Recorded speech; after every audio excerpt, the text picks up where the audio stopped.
Vamos falar sobre investimentos, então vamos trazer para vocês aqui mais uma empresa para que vocês possam conhecer um pouquinho da sua história e para saber como é que está sua situação econômica e financeira atualmente. Trata-se das lojas americanas, as lojas americanas que inclusive foi uma sugestão lá do Raimundo lá de Rondônia, que nos mandou a sugestão para que fizéssemos a análise das lojas americanas, que opera na Bolsa com a LAME3, as ações ordinárias, e a LAME4, que são as ações preferenciais.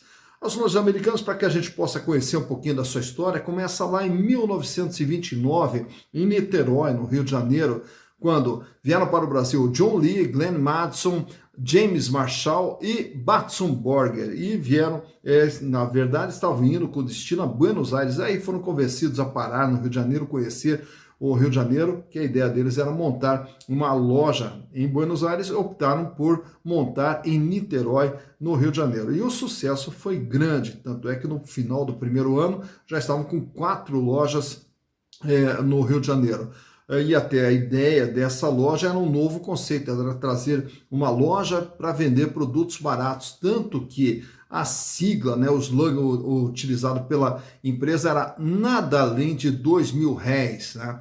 E daí já no ano de 1940 as lojas americanas abriram seu capital, tornando-se uma SA.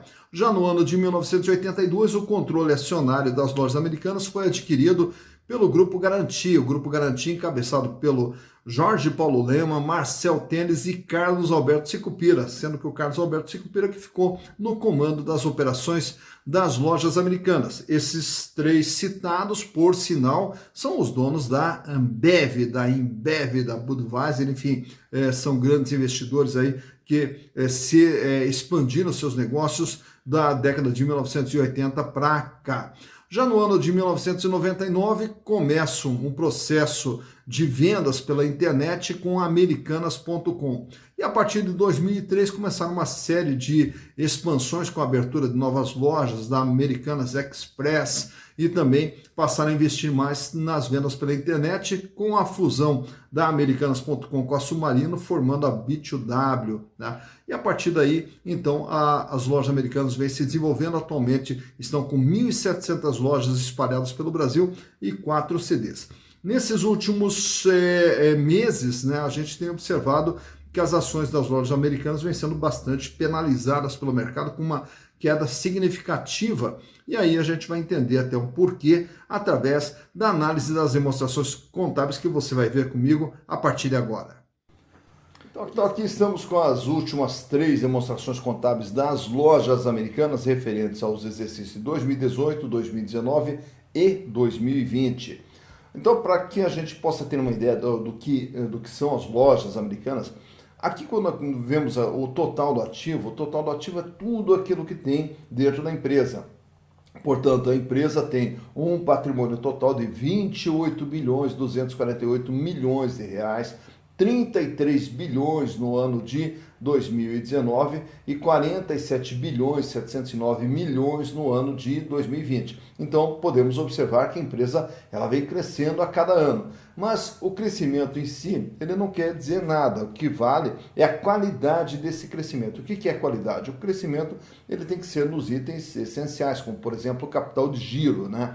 Então, por isso que vamos começar analisando aqui o capital de giro, que é esse total de ativo circulante que aparece aqui no balanço. Então, no ano de 2018, as lojas americanas tinham um capital de giro de 17.457 milhões. E como que esse capital de giro ele é representado? Caixa equivalentes, que é o dinheiro que a empresa tem em caixa, banco, aplicação, 10 bilhões e 53 milhões de reais é o que ela tinha em dinheiro no ano de 2018. Contas a receber 1 bilhão 870 milhões e um estoque de 3 bilhões e meio, né? Então você veja que o item caixa equivalente é o mais significativo aqui dentro do ativo circulante. Então o capital de giro fecha com 61,8% de representatividade em relação ao total do ativo. Isso quer dizer, 61,8% do que as lojas americanas têm é capital de giro. Já no ano seguinte, o capital de giro ele aumenta um pouquinho para 18 bilhões 908 em valores nominais, porém ele perde aqui em representatividade. Por quê? Porque o capital de giro não acompanhou esse crescimento aqui do ativo da empresa. Tá? Então o ativo total do patrimônio da empresa aumentou mais do que o ativo circulante, razão pela qual ele perdeu um pouquinho da sua representatividade. Mas a empresa permanece aqui com 10 bilhões e 600 milhões em dinheiro, 2 bilhões e 300 em contas a receber, 3 bilhões e meio em estoques.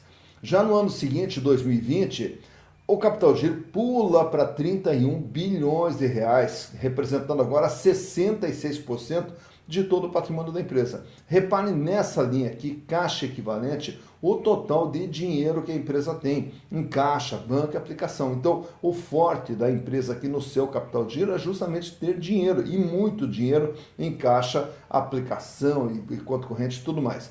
O contas a receber permanece em 3 bilhões e 300 e o estoque em 4 bilhões e 100.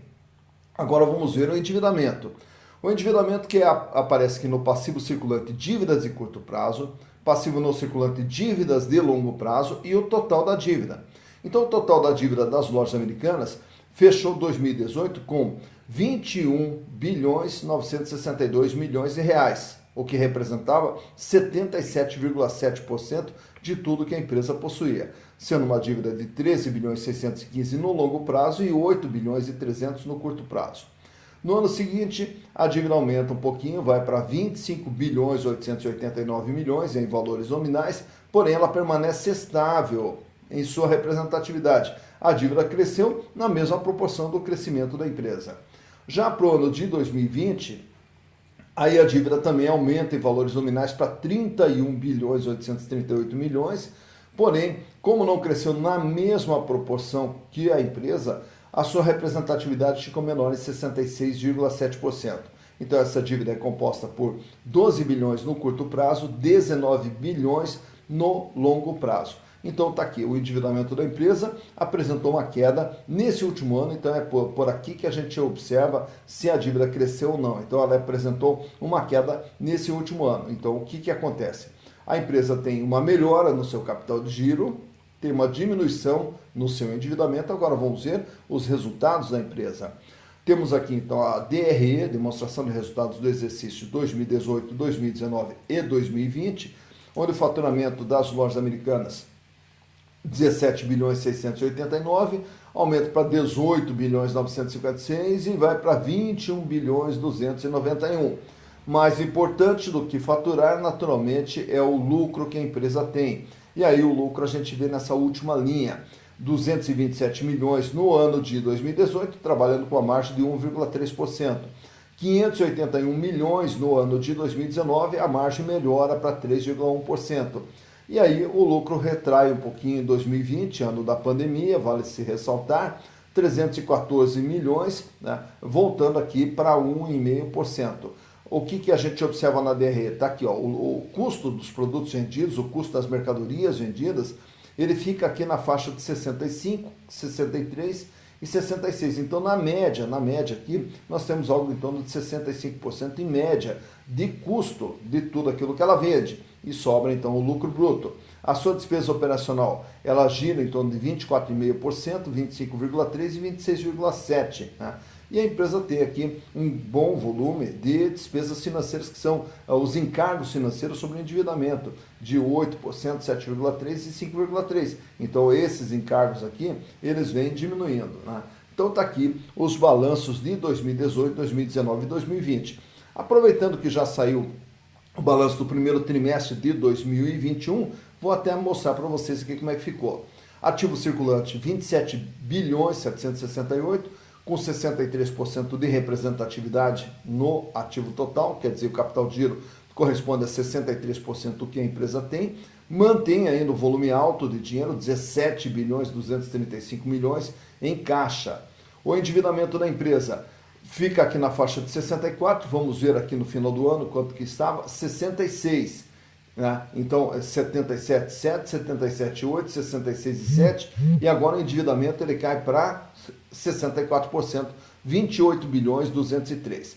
E o resultado da empresa, nos 3 primeiros meses de 2021, uma receita de 5 bilhões 232, o custo aqui ele sobe um pouquinho para 68,8 e a empresa acaba fechando com prejuízo nesse primeiro trimestre de 224 milhões 406. Então, no primeiro trimestre do ano, as lojas americanas fecham com prejuízo de 224 milhões 406.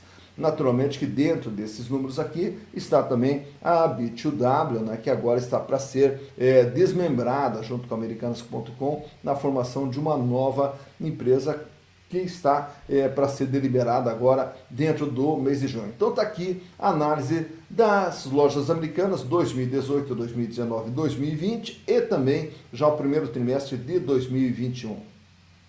Então vamos para os gráficos aqui para ver mais de perto a situação financeira das lojas americanas, vendo a liquidez geral, que mede a capacidade de pagamento das dívidas no curto, médio e longo prazo, e a liquidez corrente, que trabalha mais com o curto prazo, mostrando se a empresa tem folga financeira ou não. Na liquidez geral, os índices eles saem de 0,94 em 2018, caem um pouquinho para 0,89 em 2019 e sobe para 1,13 em 2020. Para cada R$1 de dívida, a empresa tem R$1,13, paga e sobra um pouquinho.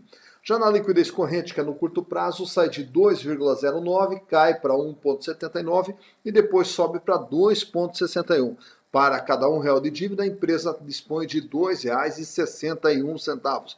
Consegue pagar e tem uma sobra significativa, mostrando uma folga financeira no curto prazo das lojas. Já em relação ao endividamento, que é nesse outro gráfico que nós estamos vendo aí, ele vai medir qual é o tamanho da dívida, que era de 77,7% em 2018, 77,8% no ano de 2019, praticamente se mantendo estável, e aí ela recua para 66,7% no ano de 2020. Então mostra ali nos gráficos que a empresa está menos endividada do que ela estava em relação aos exercícios anteriores. E por fim, vamos ver agora os índices de rentabilidade referentes aos exercícios de 2018, 2019 e 2020.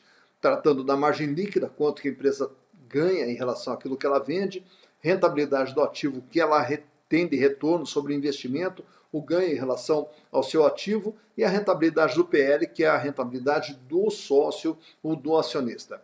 Então, nas 3 primeiras barrinhas, temos ali a margem líquida, 1,28%, sobe para 3,07% e recua para 1,48%. De tudo que a empresa vende, ela ganha 1,48% líquido. Já na rentabilidade do ativo, as 3 barrinhas seguintes, quanto que a empresa tem de retorno sobre o seu ativo, sobre o investimento feito dentro da empresa. 0,80% no primeiro ano, 1,75% no segundo ano, no ano de 2019, e 0,66% no ano de 2020. Então, uma rentabilidade, um retorno baixo em relação ao investimento. E nas 3 últimas barrinhas ali, vamos ver a rentabilidade do PL, o quanto que o acionista está ganhando por ter ações das lojas americanas. 3,62% no primeiro ano, 7,88% no segundo ano, e aí recua para apenas 1,98% no ano de 2020. Então é quanto o acionista está ganhando por ter as ações das lojas americanas. Então, vimos a análise das lojas americanas para você conhecer um pouquinho como é que está a sua situação econômica e financeira. Lojas americanas que agora já vai ter uma assembleia para decidir, né, a fusão com a B2W, Americanas.com com a B2W, já que a B2W está dentro das lojas americanas. Quando a gente analisa o balanço consolidado, a B2W está ali em cima. E então a ideia é até montar uma outra empresa, né, com uma cisão que foi feita das lojas americanas para fortalecer um pouquinho mais a B2W, que por sinal, nos últimos anos a B2W vem trabalhando com prejuízo. E você que queira conhecer também sobre outras empresas, pode sugerir aí no nosso canal ou nas mídias sociais, mandando a sua sugestão, que nós teremos o maior prazer em lhes atender, né? Afinal de contas, o canal Silas Degrafe foi feito para você. Então aproveita, se inscreva, curta, compartilhe, né? E mande também sua sugestão e participe junto conosco. Bons investimentos para você!